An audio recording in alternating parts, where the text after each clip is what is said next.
कई बार लोग भोजन इतना करते हैं जितने की जरूरत नहीं है, करते ही रहते, रोज बढ़ाते जाते हैं। एक बार कोई पंडित जी गए निमंत्रण में, वहां इतना ज्यादा भोजन हुआ, बड़ी तेजी से लौट कर आए, कहने लगे जल्दी खाट बिछाओ, जल्दी, मैं खड़ा नहीं रह सकता, सोऊंगा, खाट बिछाओ, खाट बिछाओ। तो उनकी बहू रोने लगी कि बेटी तुम क्यों रोती हो? काम तो इसलिए रोना, हमारे तो भाग्य फूट गए जो हम ऐसे घर में आए, हमारे यहाँ तो वहीं से लदे आते थे खाट पर जाने।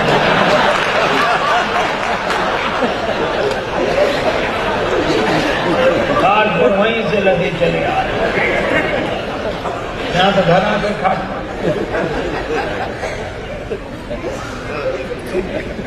एक बार गुरु और शिष्य दोनों गए भंडारे, दोनों ने डट के भोजन किया। अब गुरुजी चेले से पूछे कि बेटा खड़ा हूं, देख कहां रखी है। तो चेले की भी वही हालत है, तो ऊपर देख कर बोला महाराज ऊपर तो सब जगह देख लिए, नीचे हो तो हो। यह हालत है। कुछ लोग इतना सोते हैं, इतना सोते कि सोते ही रहते। महत्व इसका नहीं है कि आप कितना खा सकते हैं, कितना सो सकते हैं, कितना, इसका आपको कितना सोना है, कितना खाना है, ये इसका भी ध्यान रहना चाहिए। और इसीलिए उचित मात्रा। हनुमान जी बोले मैं कहो तो रावण को मारा हूं, समुद्र लांघना तो मेरी लीला है, और ये जामवंत जी ने कहा बस यही गलत है, तुम काम तो करो पर राम जी के होकर कार्य करो। श्री हनुमान जी जब अयोध्या गए, द्रोणागिरी पर्वत लेकर भरत जी ने देखा बिना फल का बाण चलाया, और बिना फल का बाण हनुमान जी को लगा। तो किसी ने भरत जी से कहा कि बिना फल का बाण क्यों चलाते हो? हनुमान जी ने को बिना फल का बाण क्यों मारा? श्री भरत जी ने कहा इसलिए ताकि लोग देख लें कि बाण मेरे हाथ में है और फल भगवान के हाथ में है। हम जाग तो जाएं, हम कर्मठ हों, कर्मपरायण हों, लेकिन भगवान के हाथ से नियंत्रित हों, यही हमारी विशेषता होनी चाहिए। उत्तिष्ठत् जागृत प्राप्त वरान्य बोधन। श्री हनुमान जी ने जब ऐसी बात कही तो ऐसे ही लगता है कि एक आदमी के दांत में दर्द था, डॉक्टर के पास गया, डॉक्टर साहब दांत में बहुत जोर का दर्द है। पुराने समय की बात रही होगी, तब शायद शून्य करने की कोई व्यवस्था नहीं थी। तो डॉक्टर ने कहा निकाल देते हैं। बोले बड़ा दर्द होगा, वो दर्द थोड़ा बहुत सहन करना। कहने लगा महाराज हिम्मत नहीं होती। डॉक्टर से कहा कि हमारी तो हिम्मत नहीं होती। डॉक्टर ने कहा तो एक काम करो, क्या कुछ नशा वशा करते हो? गांव का रहने वाला था। बोले हाँ थोड़ा बहुत तो करते हैं। तो उन्होंने अपने अस्पताल के सेवक से कहा कि इसको पिला, तो नशे में निकलवा लेगा। बात तो ठीक थी, उसे पिलाया। तो कहा दांत निकलवाने की हिम्मत आई? तो थोड़ी थोड़ी आई। डॉक्टर ने कहा जरा अच्छी तरह पिलाओ। उसको पिला दिया। अब डॉक्टर ने कहा कि तुम्हारी दांत निकलवाने की हिम्मत आई? तो उठकर बैठ गया, बड़ी बड़ी मूंछों पर हाथ घुमाते बोले देखें किसकी हिम्मत है जो हमारे साथ।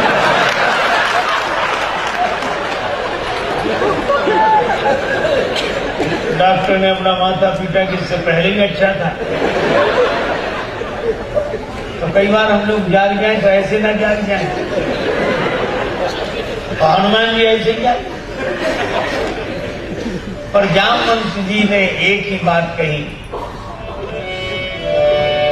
इतना करहु तात जाई, इतना करहु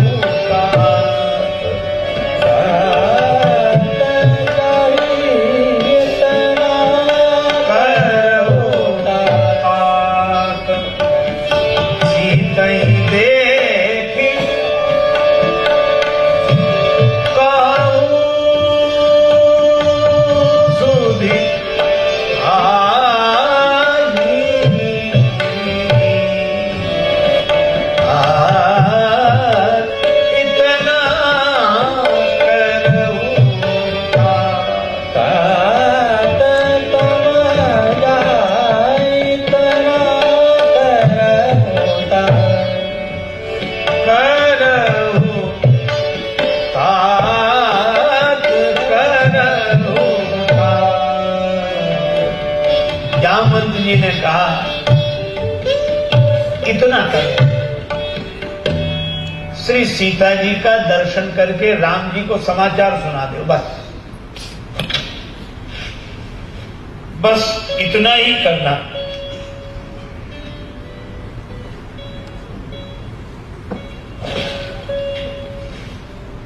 इतना करो तात तुम जाई, सीत ही देख कहो सुधि आई। तब निज भुज बल राजीव नैना, कौतुक लाग संग कपि सेना। ये समुद्र लांग जाना आपकी लीला नहीं है, यह लीला तो भगवान की है। गिरजा सुनो राम के लीला, सुरहित धनुज विमोहनी शीला।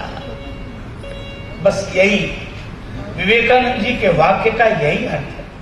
स्वामी विवेकानंद जी महाराज बार बार कहते, उत्तिष्ठत जागृत प्राप्त वरान्य बोधत। उठो, जागो और लक्ष्य को प्राप्त जब तक न कर लो तब तक चैन से न बैठो। श्री हनुमान जी से जामवंत जी ने इतने कहा कि बस इतना करो तात तुम जाई, सीत ही देख कहो सुधि आई। श्री सीता जी को देखकर राम जी को समाचार दिया, क्योंकि जामवंत जी जानते कि इनको इतना बताएंगे तो इतना करके आएंगे, इसलिए उतना ही कहा। हनुमान जी ने कहा ठीक। अजय जब चलने लगे तब इनकी विशेषता देखो।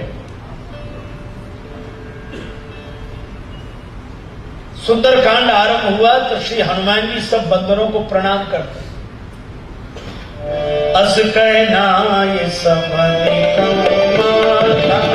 चले हरसी हरि रघुनाथा, चले हरस कर रघुनाथा, चले हरसी रघुनाथा, चले हरस कर रघुनाथा।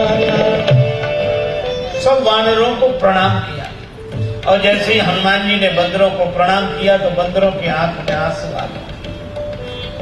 बंदरों ने कहा कि तुम हमें प्रणाम करते हो तो हमें लगता है समर्थ तो तुम हो, पार तो तुम जा रहे हो, हम तो सब असमर्थ हैं, हम तो इसी पार हैं। एक तुम ही उस पार जा रहे हो और उस पार जाने वाले होकर भी हमें प्रणाम कर रहे हो, यह तुम्हारी बड़ी कृपा है, तुम हमें प्रणाम कर रहे हो। श्री हनुमान जी ने कहा कि सो बात नहीं है। फिर हमने जामवंत जी से पूरी बात समझ ली। क्या है महत्व, ना इस पार रहने वाले का है ना उस पार जाने वाले का। तुम में से कोई भी उस पार जा सकता है, तुम में से कोई भी उस पार जा सकता है, लेकिन तुम्हें उस पार जाने की भूमिका नहीं मिली है, हमें उस पार जाने की भूमिका मिली है। ये वैसे ही है जैसे नाटक में किसी व्यक्ति को राजा बना दिया जाए और दूसरा याचक बन जाए। याचक आता है तो राजा यही कहता है कि इसको सेवक 10,000 स्वर्ण मुद्राएं दे। वो कहता है जो आज्ञा है। और थोड़ी देर बाद वही व्यक्ति जो अभिनय करता है वही नाटक कंपनी से कहता है कि हमें हमारी फीस मिले तो हम जाएं। आप विचार करो, 10,000 स्वर्ण मुद्राएं देने वाला फीस मांगता है। इसका आशय यह है वो स्वर्ण मुद्राएं भी झूठी हैं और उसकी याचना भी झूठी है। न गरीब आदमी गरीब है, न अमीर आदमी अमीर है। क्या सोचता है पागल मनुआ, जो बीत गया सो बीत गया। क्या सोचता है पागल मनुआ, जो बीत गया सो बीत गया। क्या सोचता है पागल मनुआ, इस झूठे खेल में भूले ही क्या। कोई हार गया कोई जीत गया,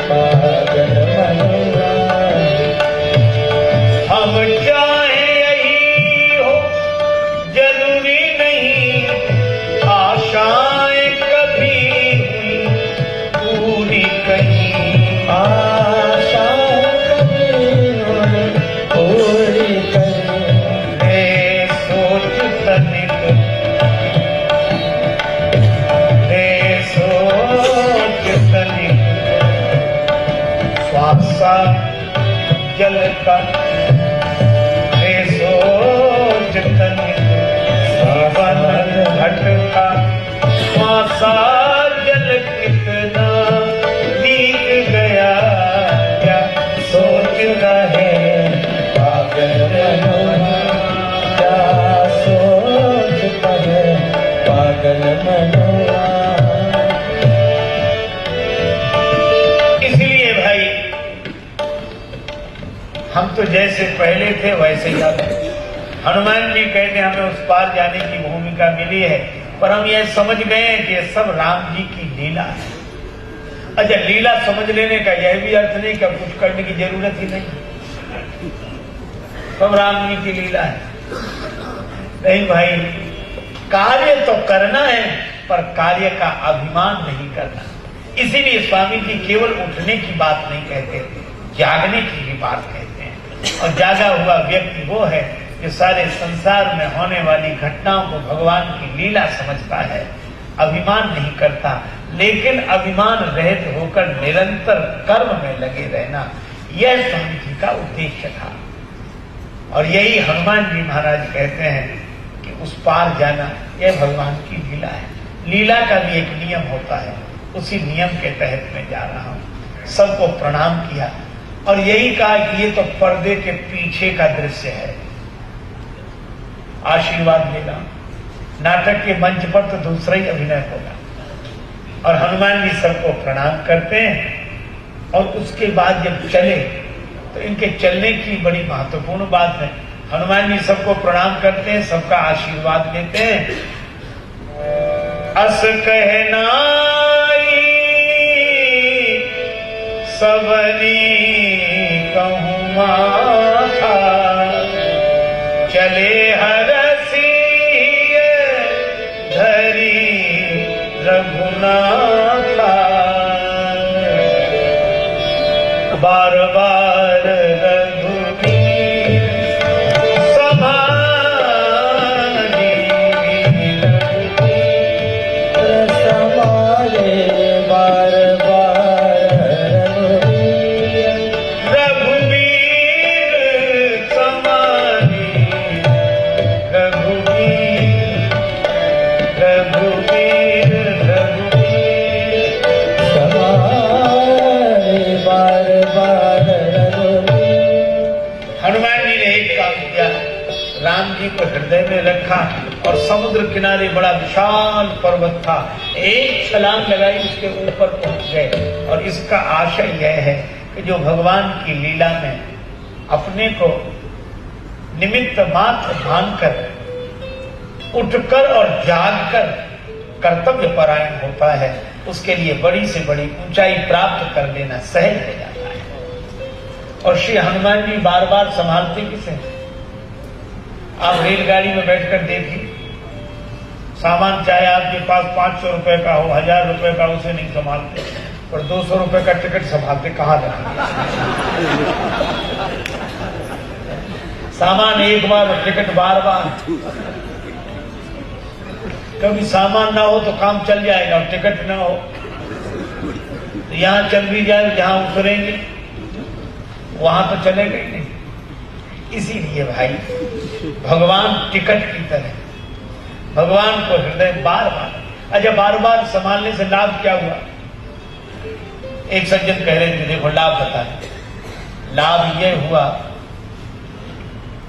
कि हनुमान जी ने राम जी का बार बार स्मरण किया, बार बार रघुवीर संहारी। तो राम जी ने क्या किया? कहा हनुमान जी लंका में गए, उनका बाल भी नहीं जला, पूरी लंका जल गई। क्यों? क्योंकि राम जी ने एक काम किया, हनुमान जी ने बार बार रघुवीर संहारी, तो राम जी ने हनुमान जी का बार बार रघुवीर संहारी। हनुमान जी के बाल बाल की संभाल श्री राम जी करते हैं। इसका आशय यह है कि हम लोग भी हनुमान जी की तरह जागृत होकर राम जी के कार्य में लगें और स्वामी जी के इस अमर वाक्य को आज हम लोग स्मरण करें और अपने जीवन में जागरण का क्षण लाएं। यही इस वाक्य का परम संदेश है। उत्तिष्ठत जागृत प्राप्ति वरान के बोधन छुरस्य धारा निहिता दुरतया। यह मार्ग बहुत कठिन है, लेकिन इस कठिनाई को स्वामी जी ने निमंत्रण दिया। हम उठेंगे और उठेंगे ही नहीं, कल उठने के बाद जरूर जागेंगे और लक्ष्य को प्राप्त करने के लिए आगे बढ़ेंगे। ऐसा स्वामी जी का संदेश है। इसी के साथ यह बात